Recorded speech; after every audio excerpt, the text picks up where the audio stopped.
Hello guys, तो जैसा कि हम लोग जानते हैं RRB JE, SSC JE, DDA JE, इन सभी एग्जामिनेशंस में एक चीज़ बहुत कॉमन है, वो ये है कि यहाँ पर सभी इंजीनियरिंग एस्पायरेंट्स हमारे जो हैं वो सभी फॉर्म भर रहे हैं। लेकिन डाउट ये कि जब मैं तैयारी कर रहा हूँ तो यहाँ पे टेक्निकल के साथ नॉन टेक वाला पार्ट भी है, और मुझे यहाँ पे एमसीक्यूज़ कब लगाने हैं, पीवाईक्यूज़ कब लगाने हैं, और इन शॉर्ट ये जब मैं टेस्ट की बात कर रहा हूँ तो टेस्ट पर स्ट्राइक, एमसीक्यूज़ पर वर्क और पीवाईक्यूज़ पर विचार, ये कब करना चाहिए।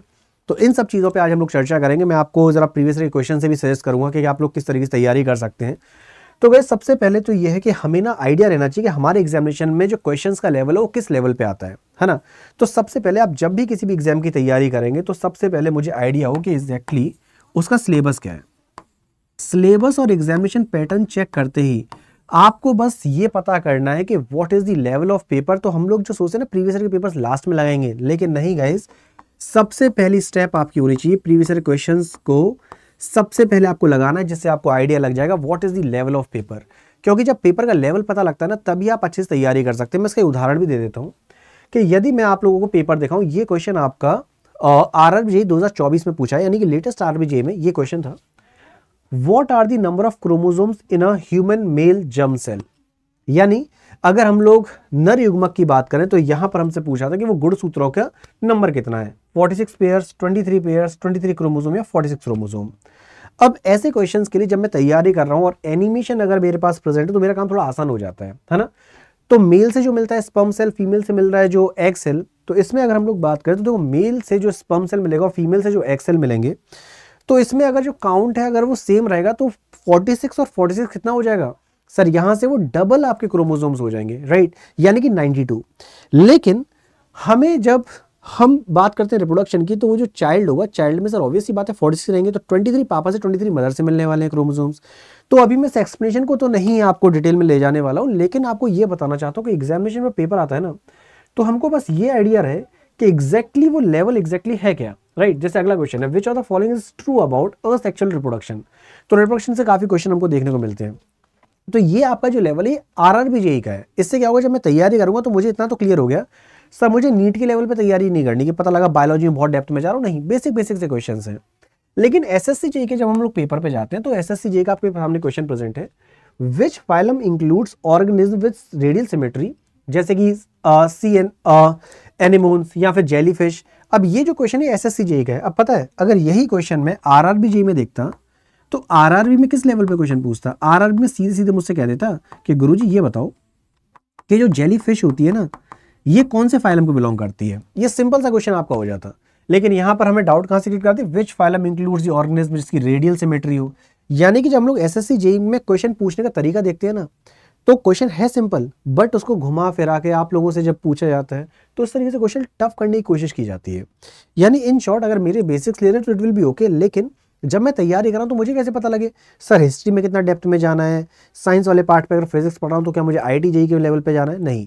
यहां पर आपको सीधे सीधे पता लग गया कि जो सिलेबस है वो 10th के लेवल तक का ही है, राइट। लेकिन साइंस वाले पोर्शन पे इसमें हमको इतना पता हो कि अगर थोड़ा सा अगर डेप्थ में जा रहा है, यहाँ पे थोड़ा सा घुमा के पूछ रहा है, ट्रिकी टाइप क्वेश्चन, वो एसएससी जेई में देखने को मिलेंगे। लेकिन आरआरबी जेई में सीधे वो क्वेश्चन आपका ऐसे कैसे उठाया, देखा हमने, यहाँ तो क्वेश्चन आएगा, यहाँ फिर नहीं आएगा और हम लोग आगे बढ़ जाएंगे।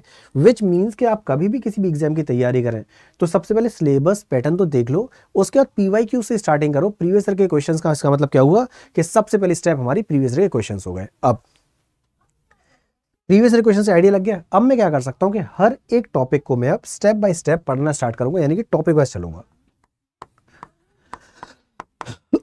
अब गाइस देखो, टॉपिक वाइज चलने से ये फायदा है कि हमारा ना कुछ भी चीज मिस नहीं होती है। हमारा जो कंपटीशन है उस कंपटीशन में lakhs of candidates will be sitting. तो अगर मैंने अपनी चीजों को एक सीक्वेंस ऑर्डर में चला के रखा है कि भाई साइंस और रीजनिंग मैं एक साथ करने वाला हूं एक टाइम तक, जैसे मेरा साइंस कंप्लीट होगा फिर मैं जीके जीएस पे स्विच कर जाऊंगा और साथ में मैथ्स वाले पार्ट पे आ जाऊंगा। तो इससे क्या है ना, टॉपिक वाइज टॉपिक आपकी धीरे धीरे करके चीजें क्लियर होती जाएंगी। और टॉपिक वाइज चीजें जब आपकी चल रही हैं तो गाइस, जैसे ही आपका एक टॉपिक खत्म होता है उससे रिलेटेड आप डीपीपी लगाइए। डीपीपी बोले तो डेली प्रैक्टिस पेपर्स। इससे क्या होगा, जैसे मान लो मैंने साइंस में फिजिक्स वाला चैप्टर, फिजिक्स वाले सब्जेक्ट में मैं पढ़ रहा हूँ फोर्स एंड मोशन। तो फोर्स एंड मोशन पढ़ते ही मेरा जैसे ही कंप्लीट हुआ तो उससे रिलेटेड जितने भी क्वेश्चंस आए हैं, एसएससी की तैयारी कर रहा हूँ तो एसएससी में, आरआरबी की तैयारी कर रहा हूँ तो आरआरबी में, उससे रिलेटेड आए हुए questions plus most expected questions मुझे टॉपिक वाइज खत्म करने हैं। और जैसे ही मेरा 60 से 70% सिलेबस खत्म हो जाए, आपको सीधे मॉक पेपर देना स्टार्ट कर देना, और मॉक पेपर भी ऐसे जैसे आप मेन एग्जाम में बैठे हो। तो मॉक टेस्ट से क्या होता है, यहाँ पर आपको एक तो ये आइडिया लग जाता है कि जब मिक्स्ड क्वेश्चंस आ रहे हैं तो मैं कितने टाइम ड्यूरेशन में पूरा पेपर अटेम्प्ट कर पा रहा हूँ। बिकॉज कई बार क्या होता है कि एग्जामिनेशन में हमने पूरा टाइम तो दिया लेकिन हमारे पूरे क्वेश्चंस अटेम्प्ट ही नहीं हो पाए, है ना, ऐसा भी होता है। तो इसके लिए हमको क्या करना पड़ेगा, हमको समझना पड़ेगा कि जैसे मैथ्स वाले पार्ट पे अगर मुझे ज़्यादा टाइम लग रहा है तो मैं कैसे कौन से क्वेश्चन को स्टार्टिंग में स्किप कर दूं, बाद में किसको मैं यहाँ पर ऑप्शन पे सेलेक्ट कर सकता हूँ। जैसे कि review and mark review and next वाला एक ऑप्शन होता है जब हम लोग पेपर देते हैं। तो कई बार क्या होता है कि ना मुझे तो इसका आंसर लग रहा है कि इसको जब मैं सॉल्व करूँगा टाइम लगेगा, रिव्यू में डाल दिया। एक होता है कि ना मैंने उसे देखा, सॉल्व करने में मुझे लग रहा है कि सॉल्यूशन में थोड़ा टाइम लग रहा है, लेकिन मुझे याद है कि भाई ये वाली चीज़ ऐसे हो जाएगी, बट क्योंकि टाइम टेकिंग है तो उसके पास उसमें भी हमारे पास ऑप्शंस हैं। यानी कि अगर आपके पास ऑप्शन मैच नहीं कर रहा है या फिर हमको लग रहा है कि कैलकुलेशन एरर है लेकिन अभी टाइम नहीं दे सकता, तो उसके लिए मार्क रिव्यू एंड नेक्स्ट का ऑप्शन है, राइट। तो हमारे पास रिव्यू वाले ऑप्शन दो तरीके के हैं। इसके अलावा अगर क्वेश्चन कोई छूट गया तो रेड कलर से आ जाता है, अगर कोई क्वेश्चन आपने अटेम्प्ट कर दिया वो ग्रीन कलर का मार्क शो करता है। तो ये सब चीज़ें आपको मॉक टेस्ट से पता लगेंगी। तो इसको ना एग्जाम बिफोर एग्जाम भी कह सकते हैं। जिससे क्या होता है कि हम लोग वो एग्जाम वाला जो प्रेशर हमको आएगा वो सब चीज़ें हम लोग यहाँ पे फेस कर सकते हैं। जिससे क्या हो कि मेन एग्जामिनेशन में सारे क्वेश्चंस आप अटेम्प्ट कर पाएं या फिर most of the questions attempt कर पाएं, जो हमारे सिलेक्शन के लिए काफ़ी योगदान रहेगा। यानी कि अगर मैं यहाँ पर पूरा कंक्लूजन निकालूं तो सबसे पहले तो मुझे प्रीवियस ईयर क्वेश्चन देखने ही होंगे कि भाई किस लेवल पे क्वेश्चंस आ रहे हैं। उसके बाद फिर मुझे टॉपिक वाइज टेस्ट देने होंगे, और टॉपिक वाइज टेस्ट देने के बाद जब मेरा 70% का आसपास सिलेबस तैयार है उसके बाद मुझे मॉक पेपर्स देने होंगे। तो यही आपकी सही स्ट्रेटजी होगी। और पढ़ने के लिए आपको टॉपिक वाइज टॉपिक ही पढ़ना है, जिससे आप खिचड़ी ना पकाएं, आज फिजिक्स उठा ली कल कुछ उठा लिया कल कुछ उठा लिया। आप प्रॉपर वे में चलिए, टॉपिक वाइज टॉपिक धीरे धीरे चीज़ों को जब कवर अप करते हुए चलेंगे अपने आप ही कॉन्फिडेंस ही बिल्डअप होगा, राइट। सो ये जो मुझे आपको बताना था काफ़ी इंपॉर्टेंट था, बिकॉज बच्चे कंफ्यूज रहते हैं कि पीवाई की तो बाद में लगा लूंगा, मॉक पेपर अभी लगा दूं, कब से लगाऊं। तो यहाँ पर वो सारी चीज़ें क्लियर हो जाती हैं, है ना।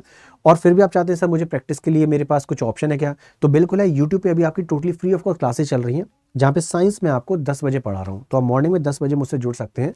रोजाना 10 बजे क्लास चलती है साइंस की, जहाँ पे मैं प्रैक्टिस आपको करा रहा हूँ। जहाँ पे ज़रूरत पड़े वहाँ पे मैं एनिमेशंस का भी यूज़ कर रहा हूँ। अभी मैंने आपको शो भी किया था, राइट। चाहे वो कोई सा भी टॉपिक हो, फिजिक्स केमिस्ट्री बायोलॉजी में वी आर यूजिंग एनिमेशंस। लेकिन आप चाहते हैं कि सर मुझे तो बिल्कुल बेसिक से पढ़ना है, तो बिल्कुल बेसिक से पढ़ने के लिए हमारे पास बैचेस भी हैं, आप उन बैचेस में भी जा सकते हैं। सो उन बैचेस के लिए आप क्या करेंगे, आप जाएंगे अड्डा 247 की वेबसाइट पे, इस पर क्लिक करेंगे। इसके बाद ऑल कोर्सेज, एजे एग्जाम, जिस भी ब्रांच से आप हैं, मैकेनिकल, इलेक्ट्रॉनिक्स, कंप्यूटर, आप अपनी ब्रांच को सिलेक्ट करने के बाद जो भी एग्जाम की तैयारी कर रहे हैं, जैसे आरआरबीजे फॉर एग्जांपल, तो आपका जो आरआरबीजे का बैच है लक्ष्य 2.0 बैच आपका जो लॉन्च हुआ है 17 नवंबर से स्टार्ट हुआ है, जहाँ पे आपका कंप्लीट CBT 1 की तैयारी कराई जा रही है। शताब्दी नाम से जो बैचेस में CBT 1 प्लस CBT 2 कंप्लीट आपके दोनों ही CBT और CBT 2 के सारे जो सब्जेक्ट्स हैं वो इसमें कवर अप कराए जा रहे हैं। अपार्ट फ्रॉम दैट अगर आपको प्रैक्टिस करनी है तो आप क्या कर सकते हैं, बैच में तो आप बिल्कुल बेसिक से पढ़ेंगे ही। अगर आपको सिर्फ बुक चाहिए कि सर मुझे वो प्रैक्टिस के लिए कोई बुक मिल जाए, तो this is the perfect book जो अभी आपके लिए लॉन्च की गई है। इसमें सिर्फ अब 100 कॉपीज़ बाकी हैं, क्योंकि जब लॉन्च किया गया तो काफ़ी कैंडिडेट्स ने इसे ऑर्डर कर लिए। तो अगर आपको ये बुक भी परचेज करनी है तो आप क्या कर सकते हैं, आप बस इस पर क्लिक करेंगे। क्लिक करने के बाद आप बाय नाउ वाले ऑप्शन पर जाएंगे। जितना अमाउंट दिखा रहा है इतना अमाउंट किसी को नहीं देना है, 408 दिखा रहा है। तो आपको मैक्सिमम डिस्काउंट के लिए क्या करना है, आप कोड यूज़ कर सकते हैं Y723। अब जैसे अप्लाई करेंगे आपको मिल जाएगा discount. So for any of the batches या फिर कोई भी बुक परचेज करनी है तो आप उसमें कोड यूज़ कर सकते हैं Y723, राइट। तो ये तो हो गया कूपन कोड। लेकिन अभी मैं जो आपको एक चीज़ इंपॉर्टेंट बता रहा था वो ये था कि गाइस आपकी जो प्रैक्टिस है वो ज़रूरी नहीं केवल यहीं पर हो, आप लोग बुक से तो प्रैक्टिस कर ही सकते हैं। इसके अलावा यूट्यूब पे भी अपने जो सेशंस होते हैं YT पर, वो 10 बजे आपके साइंस के सेशंस हो रहे हैं, आप यहाँ पर भी अटेंड कर सकते हैं। और साथ में कभी भी कोई डाउट्स हैं, क्वेरीज हो, तो मैंने टेलीग्राम चैनल सबके लिए ओपन कर दिया है, इट्स ओपन फॉर एवरीवन। तो आपके जो भी डाउट्स या क्वेरीज आते हैं आप टेलीग्राम आईडी पे भी ज्वाइन कर सकते हैं। तो ये टेलीग्राम आईडी कहाँ मिलेगी, तो जिस जगह आप अभी सेशन देख रहे हैं, है ना, तो यूट्यूब का कोई भी रैंडम सेशन, जब मेरा वाला सेशन आप उठाएंगे तो मैं एक बार शो भी कर देता हूँ, 1 सेकेंड। सो देखिए आप यूट्यूब पे जाएंगे। अब यूट्यूब पे जाने के बाद हमारा जो चैनल दैट इज इंजीनियर्स अड्डा, मैं एक बार इसे क्लोज कर दूँ या, तो यहाँ पर देखिए, तो ये साइंस के जैसे क्वेश्चंस हैं, आपने इस पर क्लिक किया।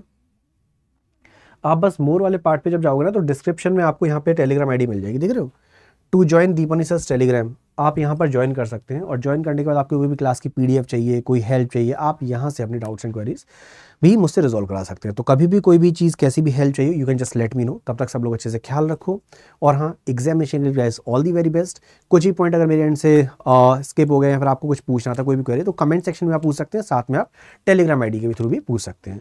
तो आज के लिए फिर इतना ही, मैं फिर शॉर्ट में फटाफट से एक बार बता देता हूँ। सो गाइस, अगर आपको कोई बैच लेना है तो उसमें या फिर बुक लेनी है तो आप किस कोड का यूज़ करेंगे? So the code will be Y723, right? चलिए, so thank you guys for being such a wonderful audience. मिलते हैं आप लोगों से क्लासेस में। Take care guys, bye bye.